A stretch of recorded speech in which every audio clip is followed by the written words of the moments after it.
காசிமேடு கடலோரத்தில் போட்டு போகல மழையின் காரணமாக இப்போ தான் கோயில் கரையை கடந்துருக்குது. இனிமேல் தான் வந்து பைப்புலாம் எடுப்பாங்க. அது எப்படி நாங்களாம் ஒரு வாரமாக நாங்களாம் வேலை இல்லாத இருக்கிற நண்பர்களே நாங்கள் சேர்த்துறோம். வளமீன் வந்துருக்கு. மறக்காத அப்படியே ஒரு லைக்கை போட்டுங்க. நம்ம சேனலுக்குள்ளே பார்த்தீங்கன்னா பெரிய பெரிய மீன்லாம் கட் பண்ணி வீடியோக்குள்ளே போட்டுருக்கோம். புதுசாக பார்க்குறவங்க சப்ஸ்கிரைப் பண்ணிக்கங்க. அப்போ தான் நாங்கள் போகிற வீடியோவில் உங்களுக்கு நோட்டிஃபிகேஷனாக வரும். சப்ஸ்கிரைப் பண்ணவங்க மறக்காத ஒரு லைக்கை போட்டுங்க.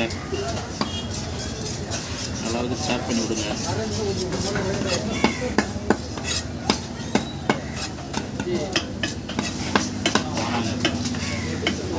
மாங்காய் போட்டு குழம்பு வச்சா நல்லாயிருக்கும். வறுத்தாலும் நல்லாயிருக்கும்.